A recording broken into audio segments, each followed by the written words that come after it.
Hello aspirants, welcome to selection classes. मैं हूं आपका दोस्त विवेक कुमार शर्मा और आपका हार्दिक अभिनंदन करता हूं सिलेक्शन क्लासेस पे। एंड उम्मीद कर रहा हूं कि दोस्तों आप लोग एकदम चंगे हो गए, फिट हो गए, फाइन हो गए और अपनी स्टडीज़ को प्रॉपरली कर रहे होगे जैसे भी आप कर पा रहे हैं। जुगाड़बाजी से करें, चाहे मन लगा के करें, बेमन से करें, बट करना तो है। ठीक है, ये बात तो पक्की है कि करना है। कुछ पाना है तो कुछ खोना है, क्योंकि बिना खोए हुए दोस्तों ज़िंदगी में पाना मुश्किल सा है।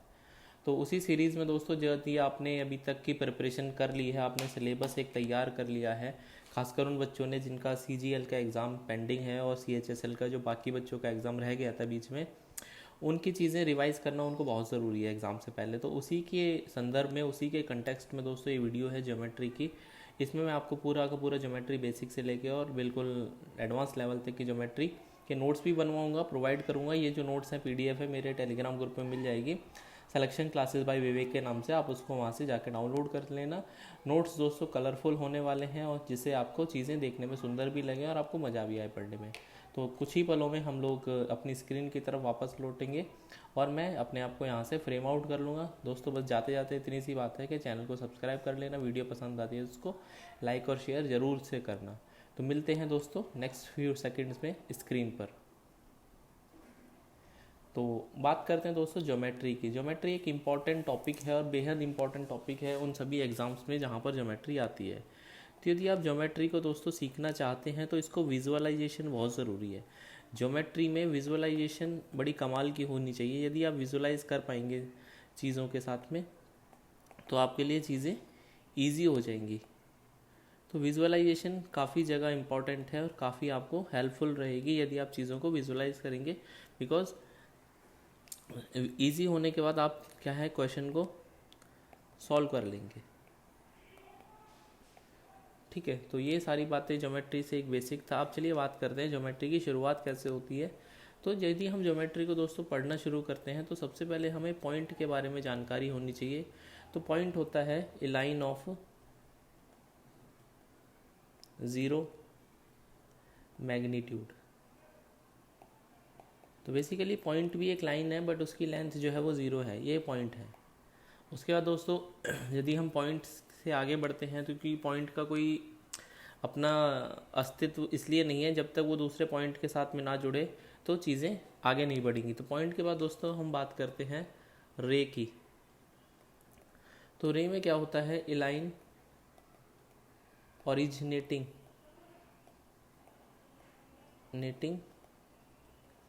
From a point in a particular direction. ठीक है दोस्तों, रे की यदि हम बात करते हैं तो एक पॉइंट से किसी तरफ भी यदि कोई एक लाइन हम लोग खींच देते हैं तो ये हमारे पास रे है। ठीक है, उसके बाद हम बात करते हैं दोस्तों लाइन की। लाइन दोस्तों क्या होता है, इट इज़ एक्सटेंडेड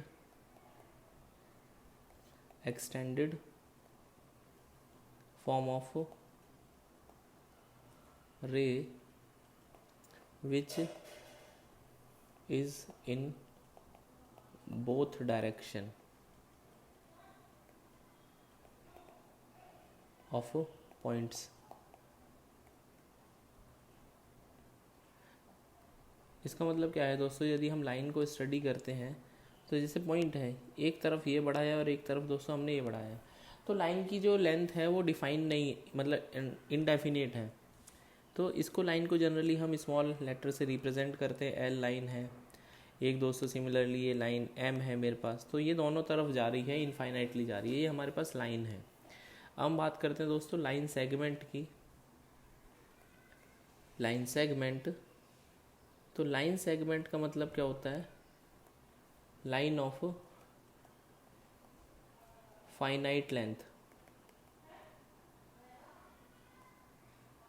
ठीक है, यदि हम इस लाइन सेगमेंट में से यदि हम देखना चाहें कि जैसे हमने एक लाइन था, एक लाइन जो कि दोनों तरफ था, ये एक लाइन है एल, इसमें से मैंने एक टुकड़ा इसका ले लिया दोस्तों, तो ये जो टुकड़ा है ये हमारा लाइन सेगमेंट है।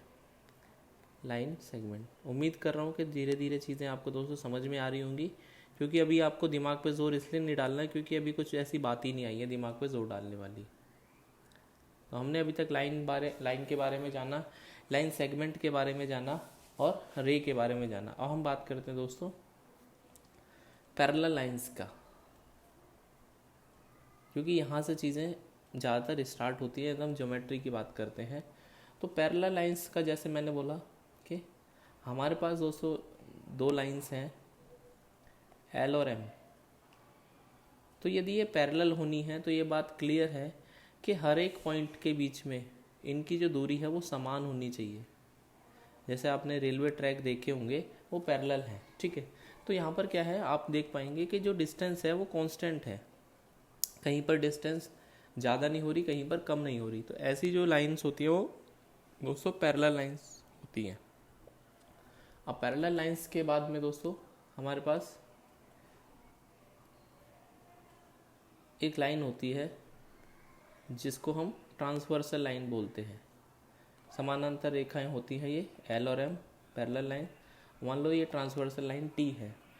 अब दोस्तों जब टी कट करती है दो पैरेलल लाइंस को या दो से ज़्यादा पैरेलल लाइंस को, यहाँ पर एल और एम को कट कर रहा है, तो कुछ एंगल्स फॉर्मेशन होते हैं। अब आपको ये थोड़ा सा इमेजिन करना है। जैसे मैंने बोला ज्योमेट्री में इमेजिनेशन बहुत ज़रूरी है दोस्तों। आप यदि उस चीज़ को इमेजिन कर पाएंगे, आप ये सोच के देखिए, यदि मान लो मैंने एक लाइन ड्रॉ करी है और इसी लाइन को आप ऐसा मान के चलिए, एक और लाइन में यहाँ पर ड्रॉ करता हूँ, दो लाइन मैंने दोस्तों ड्रॉ करी है। अब यदि मैं इस लाइन को ओवरलैप करता हूँ एक दूसरे के साथ में, आप देखेंगे मैंने ओवरलैप कर दी तो आपको पता ही नहीं चलेगा कि यहाँ पर कुछ दूसरी लाइन भी है।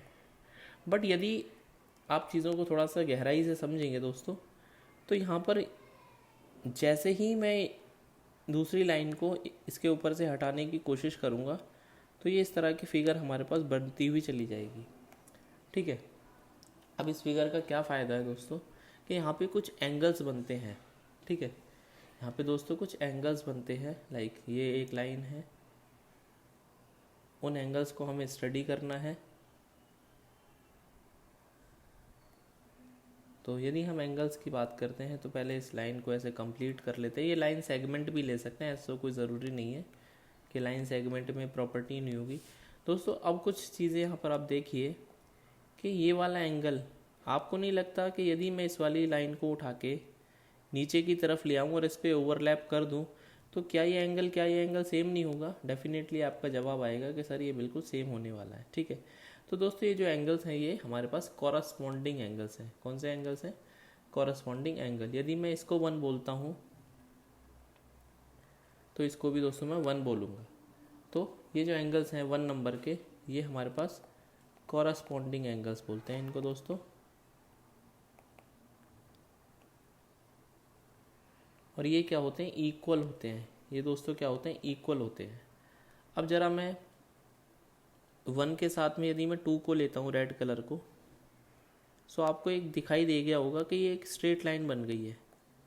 एंगल 1 और एंगल 2 ने दोस्तों क्या कर लिया? स्ट्रेट लाइन बना ली यहाँ पर, ठीक है। सो एंगल 1 प्लस एंगल 2, इसको कभी कभी हम लीनियर पेयर भी बोलते हैं। इनका जो समेशन है एक्चुअली में 180 डिग्री होता है। इसको लीनियर पेयर भी बोलते हैं दोस्तों, लीनियर पेयर। और स्ट्रेट लाइन कभी कभी बोलते हैं, स्ट्रेट लाइन एंगल्स, ठीक है। अब और थोड़ा सा फिगर पे वापस चलते हैं और चीज़ें ऑब्जर्व करते हैं। तो जैसे हम लोग यहाँ पर एक और चीज़ देख पाएंगे कि यदि मैं यहाँ पर एंगल नंबर 3 बनाता हूँ ब्लू कलर से,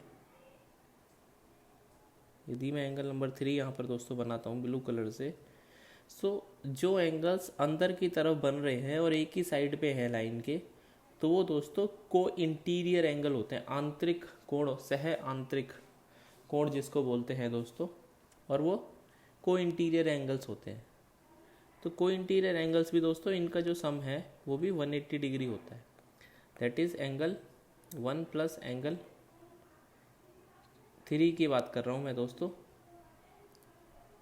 तो यहाँ पर ये देखो, ये वाला एंगल 1, और बेहतर है कि मैं इसको एक काम करता हूँ, एंगल 4 का नाम दे देता हूँ जिससे आपके मन में कन्फ्यूज़न नहीं रहेगा। मतलब हम इसको 4 दे देते हैं। तो कॉरस्पॉन्डिंग एंगल में मैं आपको बता देता हूँ कि एंगल 1 और एंगल 4 दोस्तों बराबर है, और एंगल 3 प्लस एंगल 4 ये दोस्तों ये भी 180 डिग्री होते हैं, और ये भी कौन से होते हैं, को इंटीरियर एंगल, को इंटीरियर एंगल्स। और थोड़ा सा इस फिगर को एनालाइज करते हैं, क्योंकि ये फिगर जान है, तू ही तो मेरी जान है। ठीक है, अब दोस्तों यदि मैं 3 के साथ इसको मैं 5 का नाम देता हूँ, तो 5 और 3 को यदि मैं दोस्तों देख पा रहा हूँ, और आप भी देख पा रहे होंगे कि हमारे पास जो एंगल 3 और एंगल 5 है ये दोनों अंदर की तरफ हैं, बट अपोजिट साइड पे है, ये राइट में है, ये लेफ्ट में है। तो ऐसे एंगल दोस्तों जो कि अपोजिट साइड में होते हैं अंदर की तरफ, ये हमारे पास ऑल्टरनेट एंगल होते हैं और ये इक्वल होते हैं। तो हम ऐसा बोलेंगे कि एंगल 3 इक्वल्स टू एंगल 5 है, ये हमारे पास ऑल्टरनेट एंगल्स होते हैं, ऑल्टरनेट एंगल्स होते हैं। ठीक है, तो ये सारे एंगल्स दोस्तों हमने पढ़े। सिमिलरली जैसे को इंटीरियर एंगल होते हैं दोस्तों, ऐसे ही को एक्सटीरियर एंगल होते हैं, वो भी इक्वल होते हैं। और यदि मैं को एक्सटीरियर की बात करूँ तो जैसे आपको 1 दिखाई दे रहा होगा यहाँ पर, या 2 दिखाई दे रहा होगा, 2 के साथ में मान लो यहाँ पर मैं दोस्तों 6 बनाता हूँ, तो एंगल 2 और एंगल 6 मिला के 180 देंगे। और यदि मैं इनको 8 का नाम देता हूँ, 1 2 3 4 5 6 7, 7 रह गया है, 7 को मान लो हम लोग यहाँ पे ले लेते हैं, कोई इशू नहीं है। ठीक है, तो यदि मैं दोस्तों 2 और 6 की बात करूँगा, और या फिर 1 और 8 की बात करूँगा, ये भी को एक्सटीरियर एंगल है, और इनका सम भी दोस्तों कितना होगा, 180 डिग्री होगा। That is angle 1 plus angle 8 और 2 और 6 इक्वल्स टू 180 डिग्री, और एंगल 2 प्लस एंगल 6 ये 180 डिग्री, और ये दोस्तों को एक्सटीरियर एंगल है।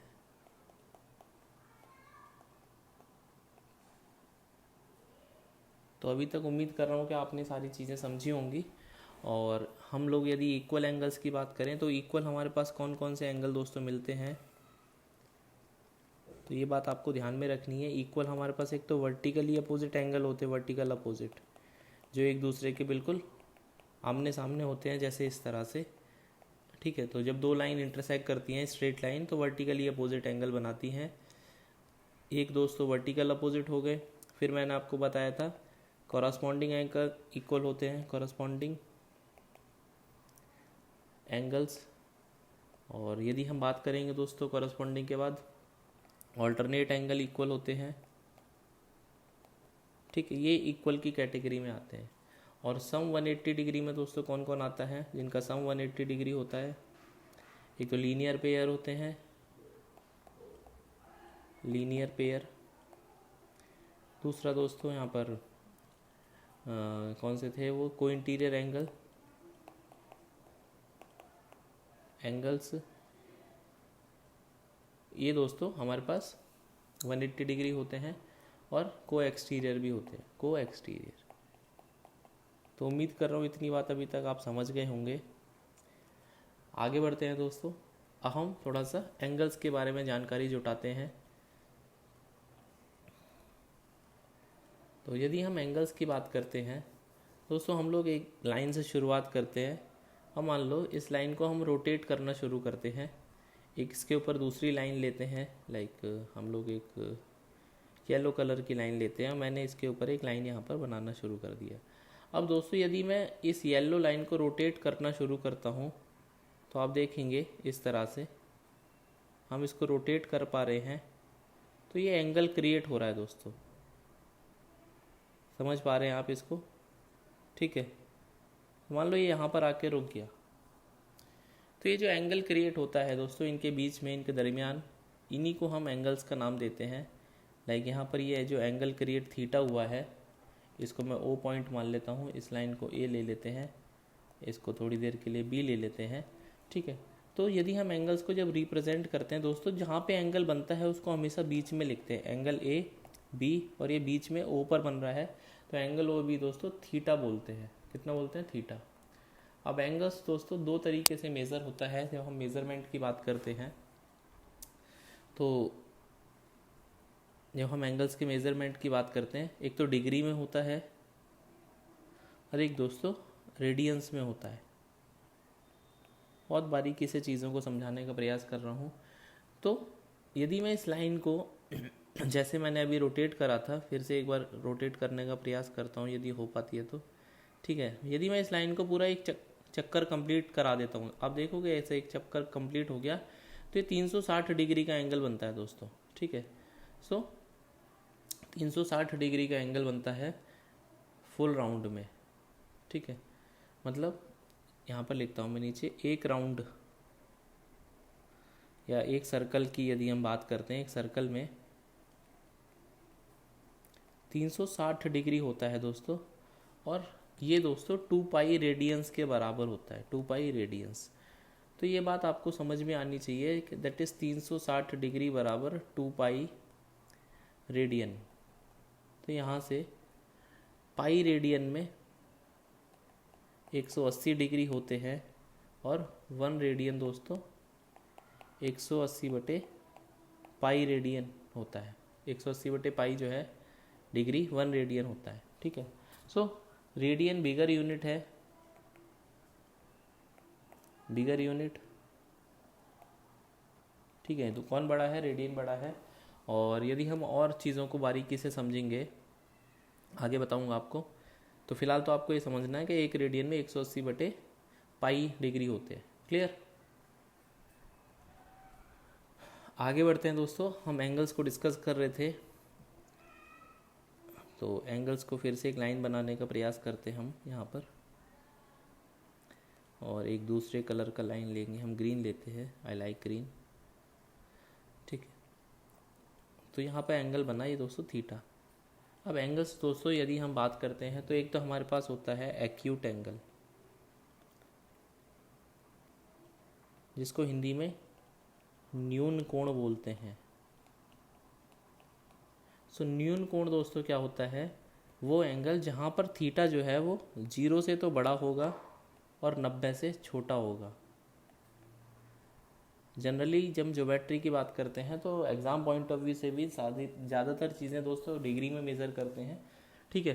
तो यहाँ पर दोस्तों थीटा जो है वो 0 से लेके 90 तक मेज़र होगा, तो हमारा एक्यूट एंगल बनेगा। दूसरा जो एंगल होता है दोस्तों वो होता है राइट एंगल, राइट एंगल।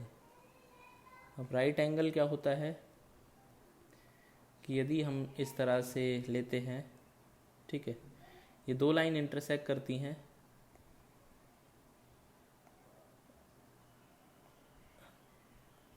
ठीक है, ये दो लाइन दोस्तों इंटरसेक्ट कर रही हैं यहाँ पर। दोबारा से बनाते हैं इस फिगर को, कोई बात नहीं, just hold on. Right angle की भी हम बात कर रहे थे, जिसको समकोण बोलते हैं हिंदी में, समकोण। अब समकोण क्या होता है दोस्तों? बिल्कुल प्यार से मोहब्बत से समझेंगे सारी चीज़ों को, टेंशन नहीं लेने का बिल्कुल भी, ठीक है। इन दोनों के बीच में जो ऐसे 90 डिग्री का, ये 90 अंश का, और इसको यहाँ पर दोस्तों हम स्क्वायर बनाने का प्रयास करते हैं। यही एक ऐसा एंगल है जहाँ पर इसमें स्क्वायर बनता है। तो ये हमारा दोस्तों समकोण एंगल है, जहाँ पर हमारा जो एंगल है ये 90 डिग्री है, इसको हम समकोण बोलते हैं। अब हम लोग समकोण से जब आगे जाएंगे, ठीक है, हम लोग जब आगे जाएंगे समकोण से 3rd नंबर पे, फिर आएगा दोस्तों हमारा ऑब्ट्यूज एंगल, जिसको अधिक कोण बोलते हैं। अब अधिक कोण क्या होता है दोस्तों? कि जैसे मैंने बताया था ना, एक लाइन हमने यहाँ से खींची है और हम 90 से पार जाना चाहते हैं। तो 90 हमारा कहाँ तक था दोस्तों? यदि हम 90 की बात कर रहे हैं, सो 90 हमारा यहाँ तक था, कुछ ऐसे ऐसे। हमें इसके पार जाना है, तो इसके पार जाने के लिए हमें एक लाइन ऐसे चाहिए, ठीक है। तो ये जो एंगल है दोस्तों, यहाँ पर जो एंगल क्रिएट हुआ है बीच में, ये एंगल लाइक AOB, ये दोस्तों ऑब्ट्यूज एंगल है, अधिक कोण। तो ऑब्ट्यूज एंगल में जो थीटा होता है दोस्तों वो 90 से तो बड़ा होता है और 180 से छोटा होता है दोस्तों, ठीक है। तो ऑब्ट्यूज एंगल के बाद में दोस्तों फोर्थ हमारा होता है स्ट्रेट एंगल। स्ट्रेट एंगल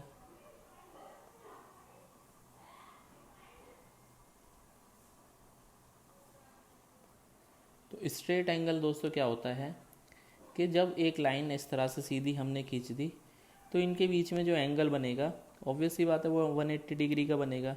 क्योंकि 180 डिग्री का इसलिए बनेगा दोस्तों कि ये 290 के बराबर है, मतलब 90 को आधा 90 इधर है आधा 90 इधर है, तो दोनों को जोड़ के कितना आएगा 180 डिग्री आएगा, लाइक ए ओ बी। तो यहाँ पर एंगल दोस्तों स्ट्रेट एंगल जो है वो 180 डिग्री का होता है। नेक्स्ट है रिफ्लेक्स एंगल। तो रिफ्लेक्स एंगल क्या होता है, अब मान लो हम 180 से अभी पार चले गए, 180 हमारा यहाँ तक था, हम उसके भी पार चले गए ऐसे, ठीक है। तो उसके पार तो हम पहले ही जा चुके थे बट हमने देखा नहीं था। तो ये दोस्तों जो ज़्यादा वाला एंगल बनता है इसमें दो एंगल बनेंगे, एक तो ये कम वाला एंगल बनेगा और एक ज़्यादा वाला एंगल बनेगा। जैसे एक्यूट की यदि हम बात कर रहे हैं यहाँ पर, एक्यूट में भी एक एंगल दोस्तों ये पीछे की तरफ बना था जो ज़्यादा था 180 सॉरी इस वाले एंगल से ज़्यादा था, ठीक है। सो ये जो ज़्यादा वाला एंगल बनता है ना पीछे की तरफ, जहाँ पे ये एक्यूट एंगल के अपोजिट साइड, ये तो एक्यूट एंगल है, सॉरी ये दोस्तों एब्ट्यूज है, ऑब्ट्यूज है फिलहाल के लिए। यदि मैं देखता हूँ तो ये ऑब्ट्यूज एंगल है, तो ऑब्ट्यूज एंगल के जो अपोजिट में बन रहा है पीछे वो हमारा रिफ्लेक्स एंगल है दोस्तों। कितना है ये रिफ्लेक्स एंगल। सो रिफ्लेक्स एंगल दोस्तों क्या होता है कि 180 से तो बड़ा होता है और 360 से छोटा होता है। तो इतने सारे एंगल्स हमने डिस्कस करे, उम्मीद कर रहा हूँ कि आपको चीज़ें समझ में आ गई होंगी। अब हम ज़रा दो इम्पॉर्टेंट एंगल्स की बात करते हैं या पेयर्स की बात करते हैं। एक तो दोस्तों होता है कॉम्प्लीमेंट्री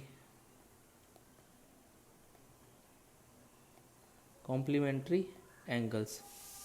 अब कॉम्प्लीमेंट्री एंगल्स दोस्तों क्या होते हैं कि वो एंगल्स, यदि मान लो एक हमने एक राइट एंगल बनाया, इसको ओ ए बी, और इसको मैंने दो पार्ट में डिवाइड कर दिया, ठीक है।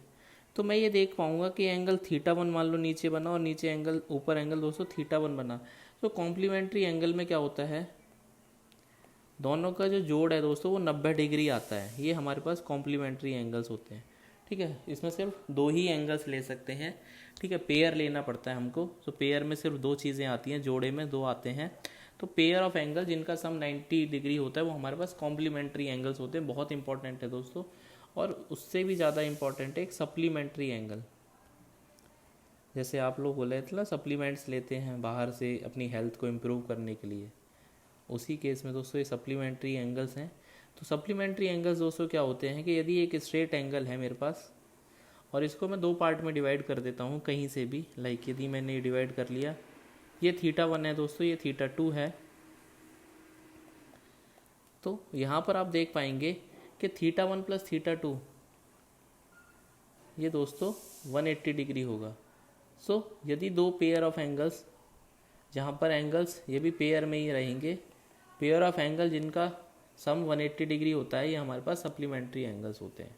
तो आई थिंक इतनी जानकारी अभी तक एंगल्स के बारे में आपने समझी होगी और आपको चीज़ें समझ में आ गई होंगी। धीरे धीरे हम लोग और आगे बढ़ते हैं।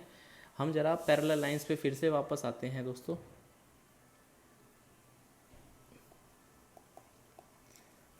अब यहाँ से पैरेलल लाइंस पे सवालों की तरफ हम थोड़ा सा बढ़ने का प्रयास करते हैं। तो मान लो हमारे पास दो पैरेलल लाइंस हैं, एक ये है और एक दूसरे कलर से हम बनाते हैं ये, और एक इसकी छेदक रेखा, प्रतिछेदक भी बोलते हैं शायद से। हिंदी थोड़ी कमज़ोर है मेरी, बट कोई बात नहीं, इंग्लिश में समझ लेते हैं, क्योंकि इंग्लिश में भी तो आपको एग्ज़ाम देना ही है। ऐसा तो है नहीं कि इंग्लिश नहीं आएगी आपके पेपर में। तो यहाँ पर दोस्तों, यहाँ पर एक बात समझने की है दोस्तों बात यहाँ पर एक समझने की ये है कि यदि मान लो मैं एक ट्रांसवर्सल से ज़्यादा ट्रांसवर्सल खींचता हूँ, ठीक है, एक से ज़्यादा हम लोग ट्रांसवर्सल खींचते हैं,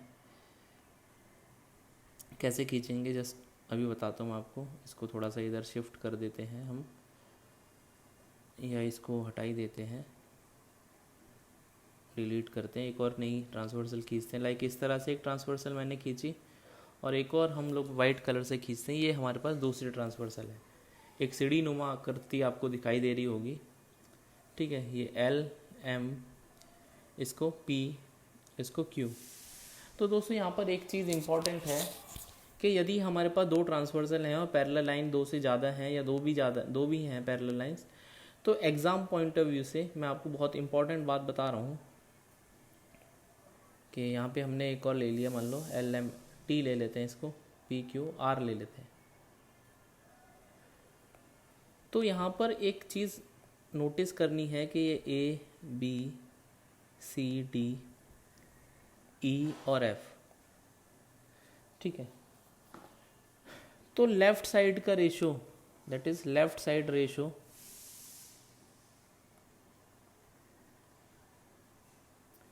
left side ratio equals to right side ratio. अब इस बात का मतलब क्या है? इस बात का दोस्तों ये मतलब है कि यदि हमारे पास दो से ज़्यादा पैरेलल लाइन यहाँ पर इंटरसेक्ट करती हैं दो ट्रांसवर्सल के द्वारा, तो लेफ्ट साइड का रेशो बनेगा ए सी और सी ई का, that is A C upon C E equals to दोस्तों राइट हैंड साइड में बनेगा बी डी और डी एफ। तो ये हमेशा क्या होगा? ट्रू होगा, ये ऑलवेज ट्रू है। ये बहुत सारी बार ये ट्राइंगल्स में आपको ये काम समझ में आएगा इसकी बातें, ठीक है। एक तो ये बात है दोस्तों। दूसरी बात क्या है कि यदि हमारे पास इस तरह से ये जो हमारे पास पैरेलल लाइंस थी, ये हमारे पास मान लो पैरेलल लाइंस हैं, और ये जो ट्रांसवर्सल है, ये जो ट्रांसवर्सल लाइन है दोस्तों, ये इस तरह से खींची है मैंने, मान लो इनको ज्वाइन कर दिया, आगे इनको ज्वाइन कर दिया, तो ये कहीं ना कहीं पर इंटरसेक्ट करेंगी, ये पॉइंट ओ आ जाता है मान लेते हैं, ठीक है। अब हम ये आपसे कहना चाह रहे हैं कि यदि मान लो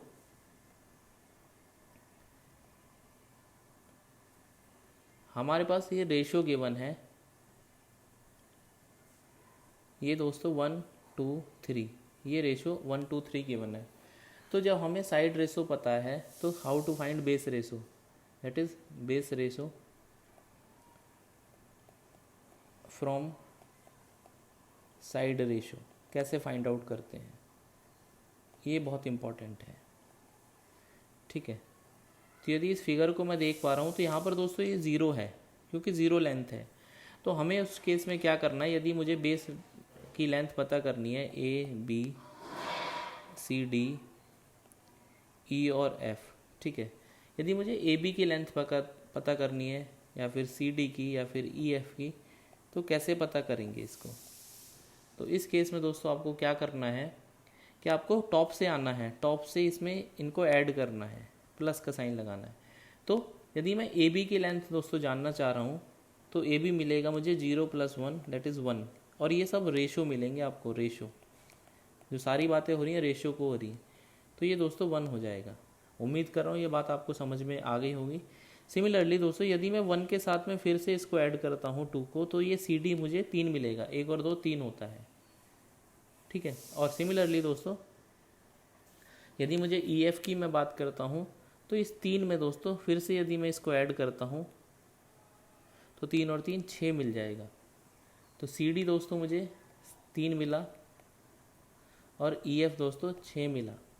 तो इनका यदि रेशो पूछता हूँ मैं आपसे, ए बी का रेशो और सी डी का रेशो और ई एफ का रेशो 1 3 6, ये बहुत इम्पॉर्टेंट बात है और बहुत मतलब एग्ज़ाम में बहुत ज़्यादा यूज़ होने वाली बात है, और चीज़ें इतनी आसान हो जाएंगी आपको पता भी नहीं चलेगा। यदि मान लो एक एग्ज़ाम्पल लेते हैं, ये एक ट्राइंगल मैंने आपके लिए बनाया और इस ट्राइंगल में ये लाइन पैरेलल है, ये पैरेलल लाइंस को हम ऐसे रिप्रेजेंट करते हैं, और ये गिवन है आपसे, that is A D ratio DB, ये 1:2 है। ठीक है, तो पहली बात तो आपसे क्या क्या पूछा जाएगा, ये पूछा है that is find AE ratio EC, और सेकंड DE अनुपात BC। ये दो बातें आपसे दोस्तों पूछी हैं। तो ये दो बातें आपसे पूछी हैं दैट इज़ के AE का रेशो EC के साथ में और DE का रेशो BC के साथ में। तो अभी जस्ट मैंने आपको एक बात बताई कि जो लेफ़्ट साइड का रेशो होता है वो राइट साइड के रेशो के बराबर होता है, इतनी बात मैंने आपको बताई थी। तो इस बात से बिल्कुल क्लियर है कि AE का अनुपात EC के साथ में भी दोस्तों 1:2 होगा। तो ये तो सवाल नंबर 1 का उत्तर रहा। अब ज़रा हम बात करते हैं DE कैसे निकालेंगे। तो ये मान लेते हैं 0 है, ये हमको 1 दे रखा है और ये 2 दे रखा है। तो मैंने आपको बोला था DE कैसे निकलेगा, इसके ऊपर वाले रेशो को ऐड करेंगे। ठीक है, क्या करेंगे, ऐड करेंगे। तो 0 में यदि मैं 1 को ऐड करूँगा दोस्तों तो यहाँ पर 1 आ जाएगा, और 1 में दोस्तों फिर से यदि मैं 2 को ऐड करूँगा तो यहाँ पर 3 आ जाएगा। तो DE का अनुपात BC के साथ में 1:3 का है। उम्मीद कर रहा हूँ कि बात आपको बिल्कुल समझ में आ गई होगी। ठीक है, एक और एग्जांपल लेते हैं। एग्जांपल नंबर 2, एक ये ट्राइंगल है हमारे पास, और इस ट्राइंगल में ये एक पैरेलल लाइन है ABCDE। ठीक है, और ये हमको 5:3 गिवन है। फाइंड करना है हमको, फाइंड AD रेशो DB। ठीक है, ये हमको इस बार बेस रेशो पता है दोस्तों यहाँ पर, और हमको साइड रेशो निकालना है। तो उस केस में क्या करेंगे हम लोग, जैसे मैंने आपको बताया ना, उल्टा प्रोसीजर कर देंगे।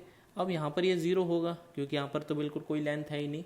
तो यदि आपको साइड रेशो निकालने हैं तो आपको डिफरेंस लेना पड़ेगा। दैट इज़ यहाँ पर डिफरेंस कितना है, 5 और 3 का 2 है। तो EC कितना हो जाएगा, और EC जो है दोस्तों DB के भी बराबर होगा। और ये दोस्तों कितना हो जाएगा, यदि हम रेशो की बात करें, ये अनुपात 2 हो जाएगा। और सिमिलरली यदि मैं AE की बात करता हूँ, और चाहे तो आप इसको AD भी लिख सकते हैं, ये दोस्तों इनका अंतर हो जाएगा 0 का और 3 का, दैट इज़ AD। तो ये 0 और 3 का अंतर हो जाएगा। इस केस में दोस्तों आपको अंतर लेना है, अंतर्यामी बनना है और अंतर लेना है। तो ये अंतर दोस्तों 3 आ जाएगा। तो ये बात क्लियर है कि AD का अनुपात DB के साथ में कितना आएगा, 3:2 का आएगा। तो ये बहुत मतलब बारीक बात है, लेकिन इतनी इंपॉर्टेंट है कि आप एग्ज़ाम में सोच नहीं सकते कि कितनी कारगर दोस्तों ये साबित हो सकती है आपके लिए। ठीक है, तो चलिए इतनी बात पैरेलल लाइंस के बारे में थी। अब हम थोड़ा सा और आगे बढ़ते हैं दोस्तों। एग्जाम्पल्स हम लोग बाद में करेंगे। अब हम दोस्तों आगे बढ़ते हैं, और जहाँ से थोड़ा सा और ज्योमेट्री की बेसिक शुरुआत होती है, अब हम बात करते हैं दोस्तों त्रिभुज के बारे में।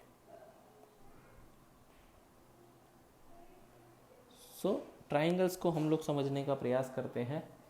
और ट्राइंगल्स क्या होते हैं दोस्तों, सबको पता है कि ट्राइंगल्स क्या होते हैं, जिसमें 3 साइड्स होती हैं, ABC।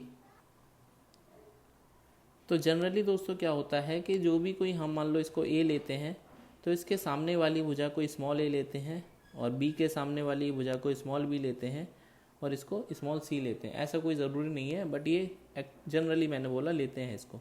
तो ट्राइंगल्स में क्या होता है, एनी ज्योमेट्रिकल फिगर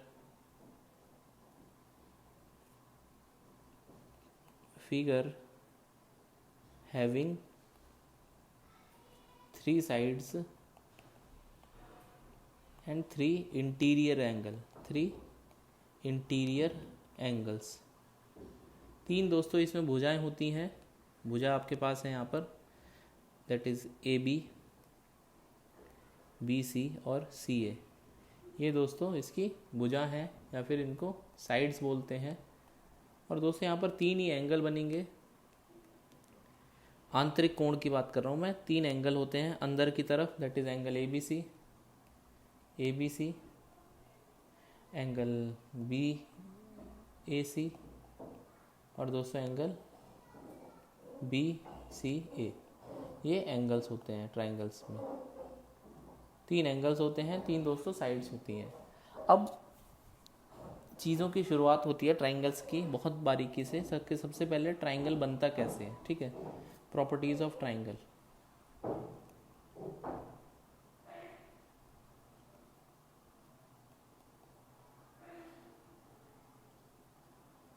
दोस्तों जब हम प्रॉपर्टीज़ ऑफ ट्राइंगल्स की बात करते हैं तो जैसे मान लो हमने एक ट्राइंगल, यहाँ पर एक छोटा सा प्लॉट करता हूँ मैं,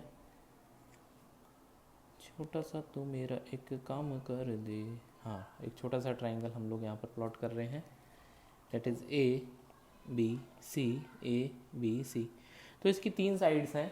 तो पहली प्रॉपर्टी दोस्तों ये कहती है, चिल्ला चिल्ला के कहती है कि sum of any 2 sides, sum of any 2 sides of a triangle is greater than third side। ये बात चिल्ला चिल्ला के कहते हैं कि किन्हीं भी दो भुजाओं का योग a प्लस बी का योग c से ज़्यादा होगा। बराबर भी नहीं हो सकता दोस्तों, c से ज़्यादा ही होना पड़ेगा।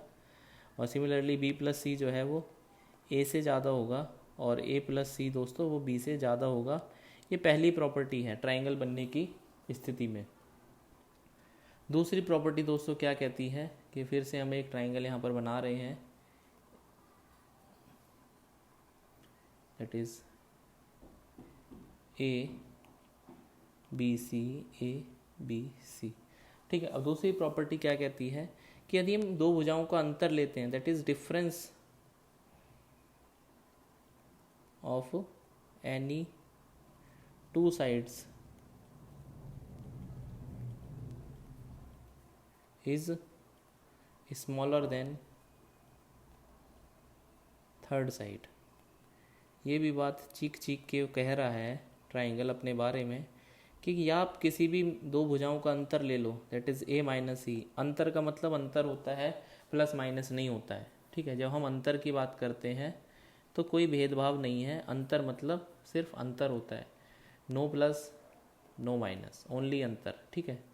ओनली अंतर, अंतर मतलब जैसे आपसे कोई पूछता है कि 2 और 5 का अंतर कितना हो, 2 और 5 का अंतर, तो अंतर की दोस्तों जब हम बात करते हैं तो यहाँ पर 3 आएगा अंतर। ऐसा नहीं बोला है उसने कि 2 में से 5 को घटाना है 5 में से, तो अंतर लेना, 2 और 5 का अंतर 3 होता है, ठीक है। इतनी बात तो थोड़ा सा आपको ध्यान में रखनी है।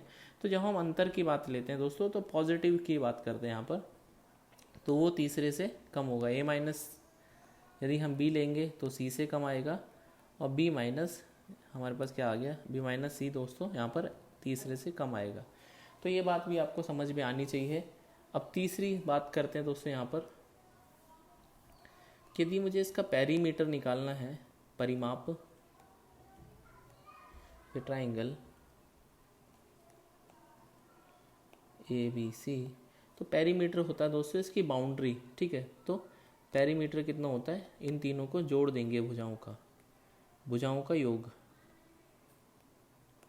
भुजाओं का योग दोस्तों। बाबा रामदेव का योग होता है ना, ऐसी भावा इसका भुजाओं का योग होता है। अब दोस्तों एरिया की बात करते हैं, एरिया जिसको क्षेत्रफल बोलते हैं, ठीक है। तो त्रिभुज का क्षेत्रफल की यदि हम बात करते हैं दोस्तों, यहाँ पर एक हमने ट्रायंगल बनाया गया ए बी सी। तो क्षेत्रफल बेसिकली हम 3 तरीके से निकाल सकते हैं। एक तो मान लेते हैं दोस्तों कि यहाँ से मैंने इस पर एक परपेंडिकुलर ड्रॉ करा, थोड़ा सा ना ट्रायंगल ऐसा बनाते हैं कि जिसमें परपेंडिकुलर थोड़ा सा अलग अलग आए। 1 मिनट, ठीक है, कुछ ऐसा अलग सा ट्रायंगल बनाते हैं।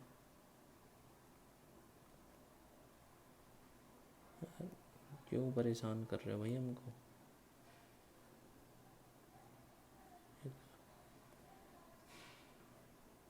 इक्विलेटरल क्यों बनना है भाई? ये कोई बात नहीं, हम लाइन के थ्रू बनाते हैं, ठीक है। हमने मान लो ये ट्रायंगल बना लिया। अब दोस्तों इस ट्रायंगल में क्या क्या पॉसिबिलिटीज़ हैं वो हमको चेक करनी है कि हम लोग यहाँ से एक लंब डालते हैं परपेंडिकुलर। क्या डालते हैं? लंब डालते हैं इसमें।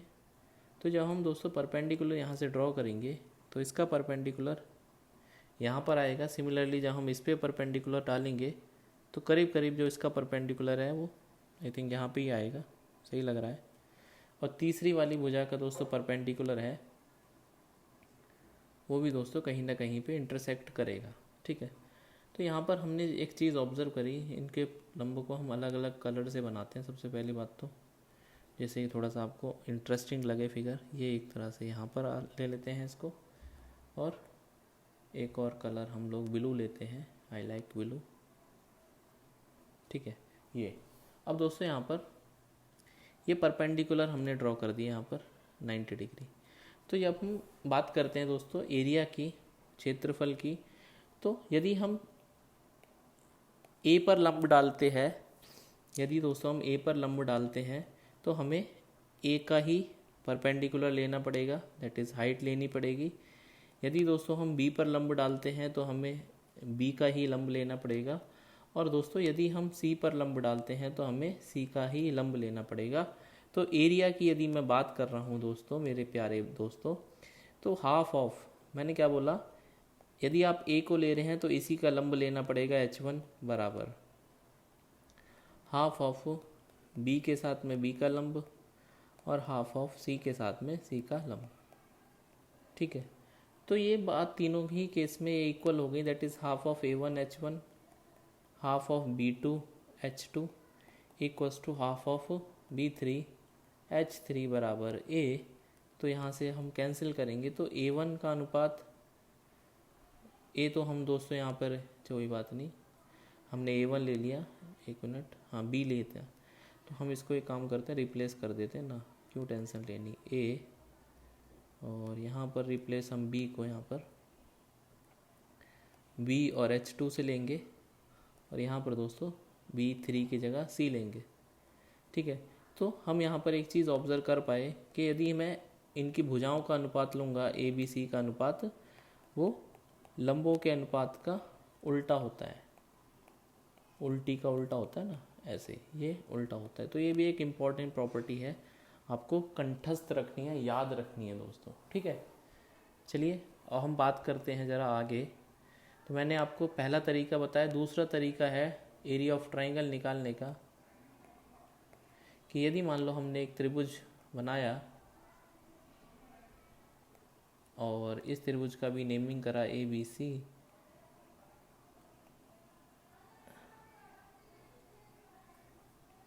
इनको एंगल ABC का ही नाम दे देते हैं। तो दोस्तों दूसरा तरीका जो है एरिया निकालने का वो है एरिया इक्वल्स टू, यदि मैं दो भुजाएं ले रहा हूँ AC, तो इनके बीच का साइन वाला कोण लेना पड़ेगा, साइन B।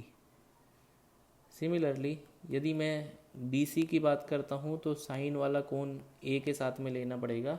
और सिमिलरली दोस्तों यदि मैं AB को लेता हूँ तो साइन वाला कोण यहाँ पर C आएगा, ठीक है। तो जिन भी दो भुजाओं को आप ले रहे हो उनके बीच का कोण आपको साइन के साथ में लेना है, ठीक है। ये बात भी आपको समझ में आनी चाहिए।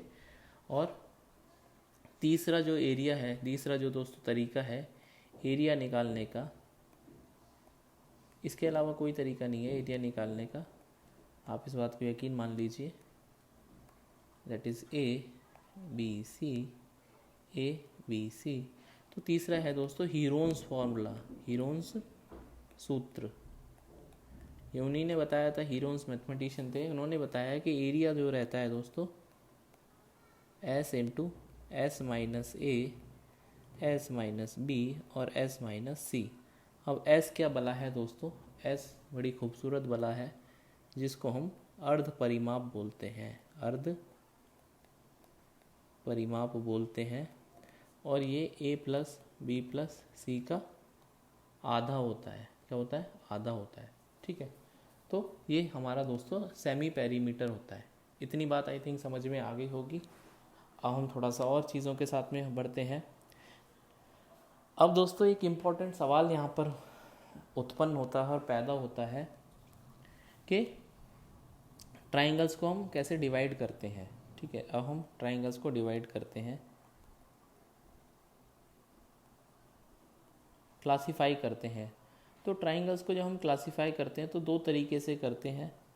एक तो on the basis of sides करते हैं और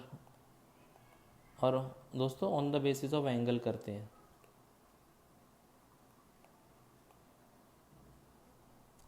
ठीक है, तो साइड्स की जब हम बात करते हैं तो सबसे पहला हमारे पास स्केलीन ट्राइंगल,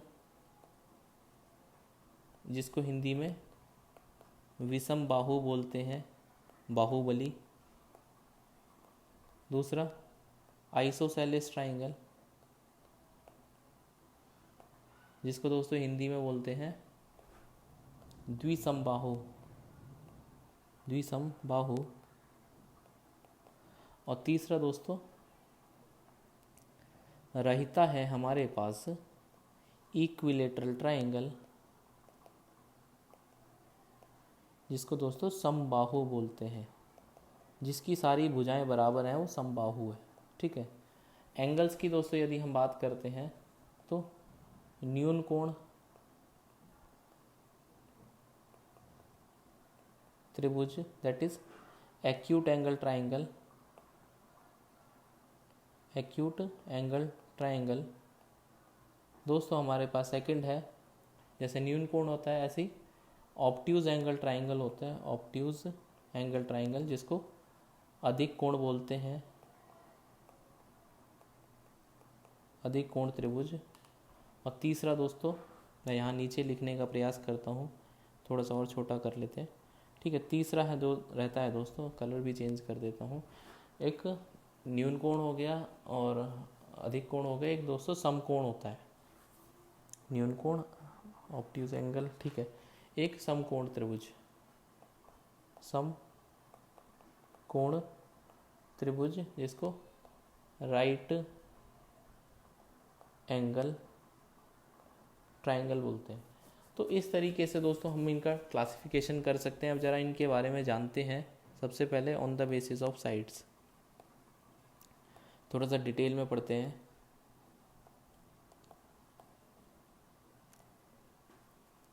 तो सबसे पहला है स्केलिन ट्राइंगल। तो स्केलिन ट्राइंगल दोस्तों, एक ट्राइंगल की भुजा टेढ़ी हो गई भाई, ABC। ठीक है, तो इसमें क्या है दोस्तों, A और B और C। तो स्केलिन ट्राइंगल में दोस्तों क्या होता है कि all sides are not equal to each other, each नहीं वैसे वन अनदर आएगा यदि हम अंग्रेजी की बात करते हैं। ठीक है, मतलब A not equals to B not equals to C। तो यदि ऐसा कोई त्रिभुज बनता है तो ये हमारे पास स्केलिन, इसीलिए दोस्तों इसको विषम बाहु बोलते हैं, विषम बाहु, क्योंकि कोई भी बाहु इसमें सेम नहीं है। दूसरा है दोस्तों isosceles triangle, isosceles triangle, isosceles triangle जिसमें द्विसमबाहु, मतलब दो भुजाएं सेम हैं। ठीक है, त्रिभुज। तो इसका मतलब क्या है दोस्तों, कलर चेंज करते हैं यार, बोर हो गए इससे लेते हैं। ठीक है, तो यहाँ पर दोस्तों एक बात चीज़ आपने नोटिस करी होगी कि द्विसमबाहु में दो भुजाएं इक्वल होती हैं। मान लो ये A है तो ये A है। ठीक है, कुछ और ले लेते हैं, क्योंकि ABC तो हम ले ही ले हैं, इसको हम या A ही ले लेते हैं, छोड़ते हैं। ठीक है, ये B है। तो two sides are equal, two sides are equal, that is A equals to B not equals to C। इसका मतलब इसकी जो साइड्स होंगी AAC होंगी। ठीक है, इस तरह से दो साइड्स इक्वल है। धीरे धीरे सारी चीज़ें पढ़ाऊँगा कि अब उसके बाद बहुत सारी चीज़ें रह जाती हैं, क्योंकि हम क्लासिफिकेशन की बात कर रहे हैं दोस्तों अभी। तो ऐसी चीज़ें आपके दिमाग में हो सकता है आपको आती हों और आप बोलें सर ने ये पॉइंट नहीं बताया, तो पॉइंट सारे बताए जाएंगे। थोड़ा सा ज्ञान का सागर कम बहाएं और कू कम करें और सुने ज़्यादा, जिससे कि उन बच्चों को चीज़ें पहुँचे जो कि सीखना चाहते हैं। ठीक है, आपकी समस्याओं का समाधान भी होगा। तीसरा होता है दोस्तों समबाहु, समबाहु त्रिभुज, जिसको इक्विलेटरल ट्राइंगल बोलते हैं। ठीक है। तो समबाहु का जैसे हमने बताया कि इसमें all sides are equal, all sides are equal, all sides are equal. So तीनों की तीनों भुजाएं बराबर होंगी। और इसमें दोस्तों एक और बात ज़रूरी है कि जो एंगल बनते हैं ना, ऑल एंगल्स आर इक्वल,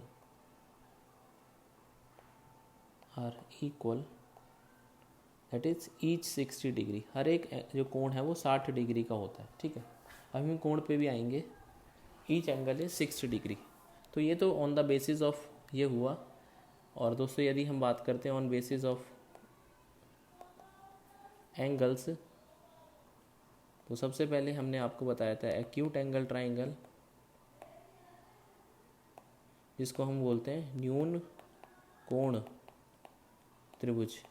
तो न्यून कोण का मतलब क्या है कि उसमें दोस्तों तीनों एंगल, ऑल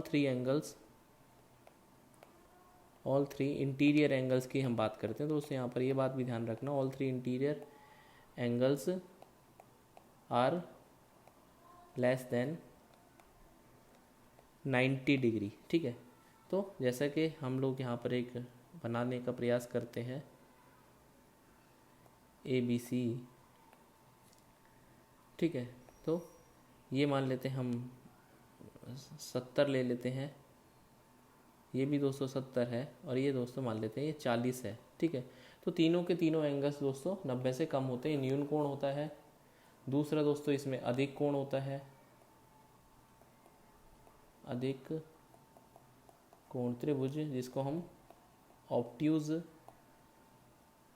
एंगल ट्रायंगल बोलते हैं। तो ऑब्ट्यूज एंगल में क्या होता है दोस्तों, एक एंगल 90 से ज़्यादा होता है।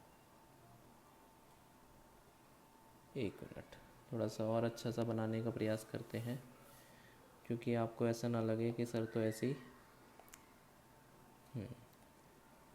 तो हम लोग बनाते हैं इसको लाइक दिस वे, ठीक है, ABC। तो यहाँ पर दोस्तों जो एंगल है वो ग्रेटर देन 90 डिग्री है। तो ऑब्ट्यूज एंगल में क्या होता है, one angle is greater than 90 degree and sum of rest two angle is 90 degree, ठीक है। सॉरी, कितना बचेगा, 90 नहीं बचेगा, एक minute, is less than 90 degree, 90 degree. मान लो ये हमने कह दिया ये 110 है, तो यदि ये दोस्तों एंगल ए 110 है, तो angle B plus angle C दोस्तों यहाँ पर 70 डिग्री आएगा, ठीक है। ये बात भी क्लियर होनी चाहिए। और थर्ड है दोस्तों हमारा समकोण त्रिभुज, जिसको हम राइट एंगल ट्राइंगल बोलते हैं, राइट एंगल ट्राइंगल।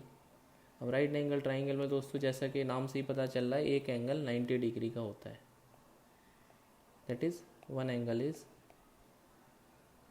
90 डिग्री। तो यही इसकी परिभाषा है, that is one angle is 90 degree and sum of rest two is 90 degree.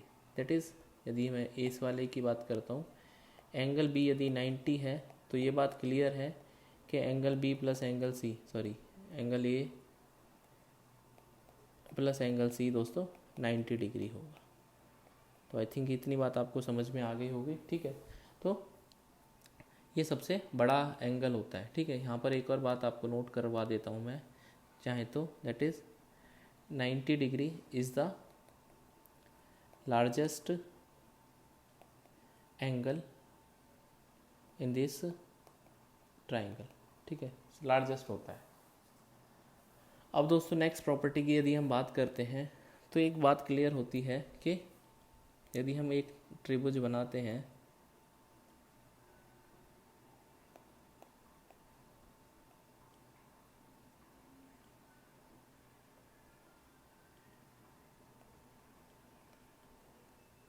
Like यदि मान लो मैंने एक त्रिभुज बनाया ABC, थोड़ा सा इसको मैनुअली बनाते हैं जिससे कि आप चीज़ें ज़्यादा समझ पाएंगे वाइट कलर से, ठीक है। ABC। तो दोस्तों एक बात यहाँ पे ऑब्जर्व करनी है कि आपको ये सबसे बड़ा एंगल दिखाई दे रहा होगा, एंगल ए आपको सबसे बड़ा एंगल यहाँ पर दिखाई दे रहा होगा। तो इसके जो सामने वाली साइड है लार्जेस्ट है, और आप ये भी चीज़ नोटिस कर पा रहे होंगे कि एंगल सी हमारे पास सबसे यहाँ पर छोटा एंगल है। तो यहाँ पर ये सबसे छोटी स्मॉलेस्ट साइड है। तो ये बात बिल्कुल क्लियर है कि जितनी बड़ा एंगल होगा उतनी बड़ी हमारे पास साइड होगी। तो ये प्रॉपर्टी है, that is side opposite to largest angle is largest and side opposite to smallest angle is smallest. ये भी एक प्रॉपर्टी होती है दोस्तों यहाँ पर ट्राइंगल की, ठीक है। और एक और बात आपको ध्यान में रखनी है कि यदि मान लो मैंने इसी तरह की एक और फिगर बनाई है जिसमें हम ABC लेते हैं,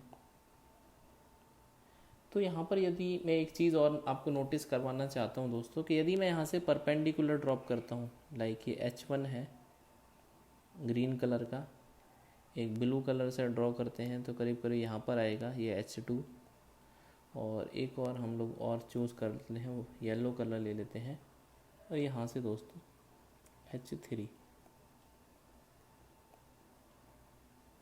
तो ये बात मैं अभी आपको पहले भी बता चुका हूँ कि जो साइड्स होती हैं ABC, ये H3 है दोस्तों, दैट इज़ ABC जो है वो इन्वर्स रेशो में काम करती है H1, H2 और H3 के।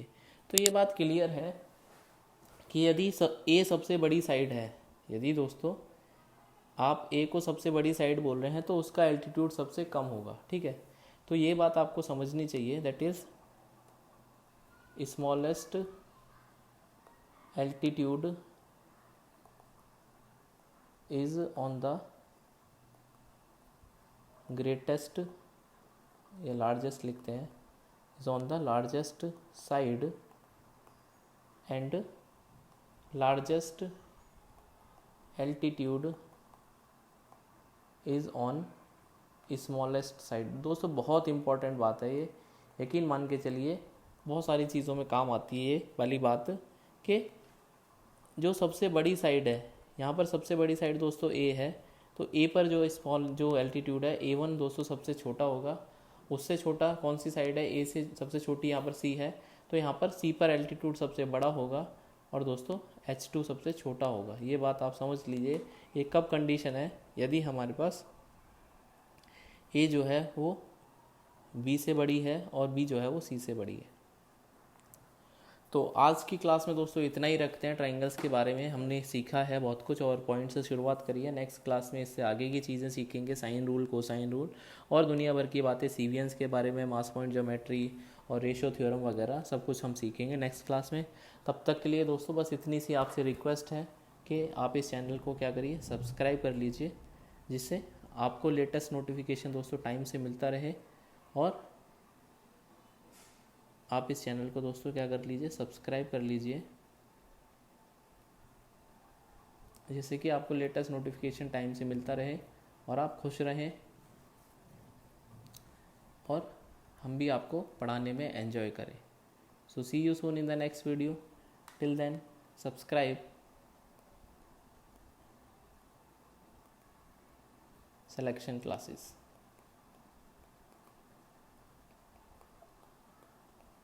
and please like and share, like and share।